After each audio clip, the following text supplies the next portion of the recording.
We're talking about sex today, kids. Make sure it's okay with your parents before you watch this episode. So last week was San Diego Comic-Con. I did not go. Never get to go anywhere fun. But I did get to follow the event from the comfort and safety of my own home, which I honestly prefer. I'm becoming a misanthrope in my old age. And a lot of cool stuff was announced. We got to see the first trailer for Wonder Woman, which looked awesome. We got to see Brie Larson be confirmed as Captain Marvel. New comics were announced, like a new Batman Ninja Turtles crossover, Inhumans vs. X-Men, which sort of seems inevitable given the way Marvel has been treating the X-Men these past few years. Plus the world premiere of the animated adaptation of Batman the Killing Joke, a movie I was really excited for. Then I found out Batman and Batgirl had sex, and I was no longer excited for it. So yeah, we're going to be talking about The Killing Joke, and obviously there will be spoilers both for the comic and the movie. I know the internet has pretty much talked about this book to death already, but I'm covering my ass here, so that's your warning. So some background here. Batman the Killing Joke is a 1988 one-shot graphic novel written by Alan Moore with art by Brian Boland. It's considered to be one of the best Batman stories of all time, and sometimes even one of the best comics of all time. It's praised for the way it portrays the Joker and his relationship with Batman, and just how far each of them are willing to go in order to fulfill their respective missions. But that doesn't mean it's above criticism. Especially within recent years, this book has become something of a controversial subject matter for the way it treats Barbara Gordon, aka Batgirl. In the story, the Joker shoots and paralyzes her. Not just shot and paralyzed, but also stripped naked and photographed. People seem to forget that aspect of it and mostly focus on the violent aspect, but that'll be important for today's topic. Now, personally, full disclosure, I love this book. I think it deserves all the praise it gets, and I like the way that it shows both men being pushed to their limits. But I understand all the negative attention this book gets. I really do. Hell, Alan Moore doesn't even like it, so that's got to tell you something.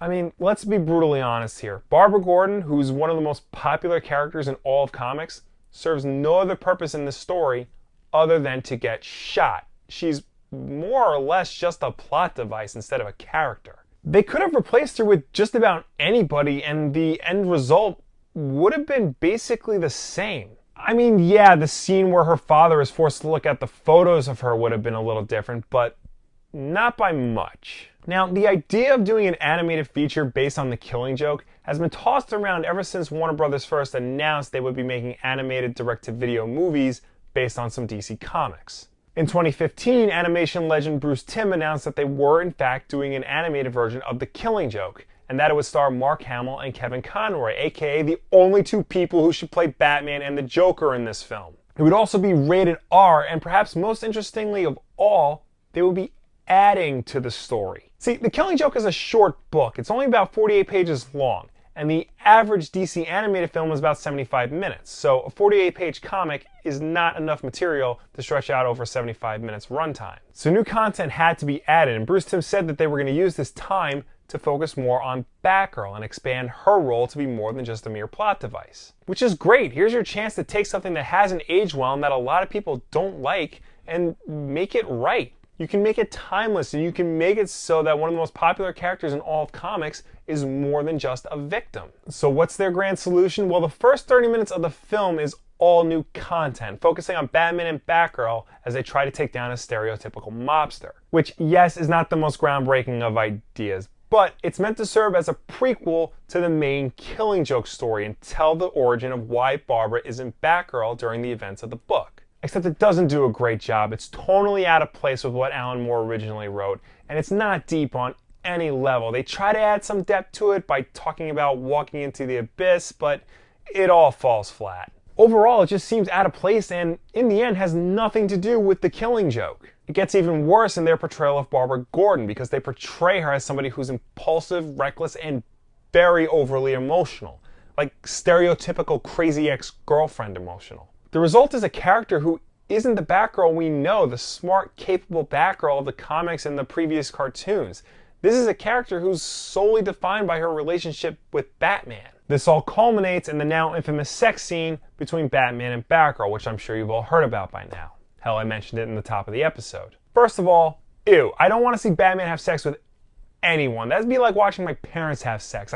It's just not something I'm interested in the slightest. Second of all, ew, Batgirl's supposed to be closer in age to Robin, so what you're essentially doing is not only having Batman have a relationship with someone who's basically his student, but having a relationship with somebody who's in college or worse, a teenager. Lastly, not only is this out of character for Batgirl, but it's out of character for Batman as well. This is a character who's so gung-ho on his mission and doesn't let anything get in his way. For him to have a momentary lapse in judgment like this, having sex with somebody on a rooftop in the middle of Gotham, it just doesn't fit the character. I don't care what examples you want to throw my way.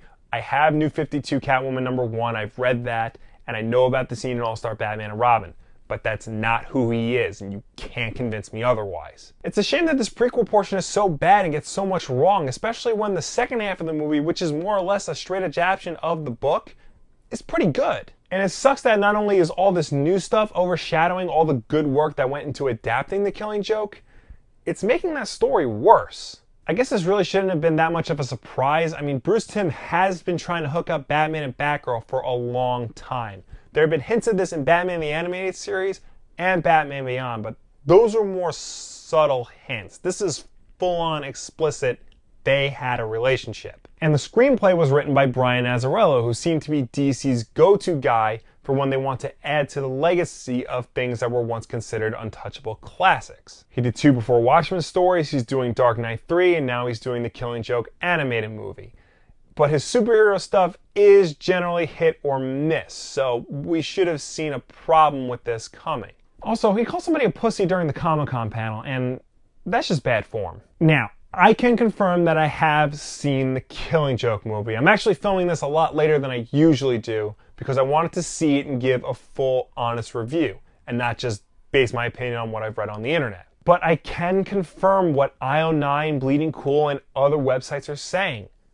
This is a bad adaptation made worse by a needlessly added sex scene. But it really has no business being there. It's just controversy for the sake of controversy. I guess the creators felt like that because the original was so edgy and controversial that they had to try and match that in some way. But The Killing Joke wasn't trying to be controversial. It was just trying to show these characters in a more mature, deeper light.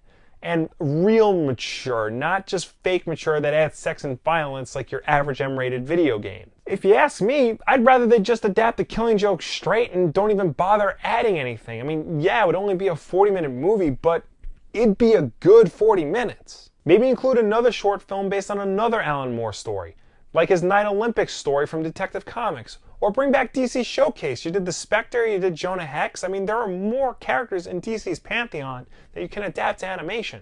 It's unfortunate, but in the end, I can't recommend the Killing Joke animated movie. It doesn't do anything to help improve the legacy of the story, and if anything, all it does is help to remind people that comics is a place where women in stories don't get treated very well. I'm hoping this doesn't have the same effect that the Watchmen movie had on the comics, where people will just watch the movie and assume that's what the comic is. I hope that the comic still has its legs and keeps going on to being the legendary book that it is. And Warner Brothers has already confirmed they're doing more stories, like they're finally getting around to doing Teen Titans The Judas Contract. It's just a shame that the biggest project they've done since Dark Knight Returns had to fall so flat. Those are my opinions on the animated version of The Killing Joke. I really want to hear yours down below or anywhere on the internet. Have you seen it? What do you think of it? Do you think it lives up to the book, or did you not like the book already? And did this make it even worse? It's okay if you haven't seen The Killing Joke and have already formed an opinion on it, either based on previously reading the original source material or based on what's been put out on the internet. That's fine. What I don't want to see in the comments is gang warfare. Because real talk, guys, if the comments devolve into madness, then the Joker wins. And that wasn't the point of the book. As always, like if you like, subscribe if you really like. We got new videos Tuesdays and Wednesdays, and of course Wednesday night is Wulff Den Live. If you can't catch it there, archive version on Thursday, YouTube, SoundCloud, iTunes, and Google Play. Everywhere you want to be. Thank you all for watching. I will see you next time. Kim Yale and John Ostrander turned Barbara Gordon into Oracle, an information broker and computer hacker extraordinaire during their run on Suicide Squad. She became a breakout star of the series, and a lot of people, myself included, liked her more as Oracle than they did as Batgirl. Marvel, on the other hand, seems to be more focused on rejecting its legacy and embracing new at all costs. We've already seen this with the Jane Foster Thor, with Sam Wilson as Captain America, and with Miles Morales now in the main Marvel Universe.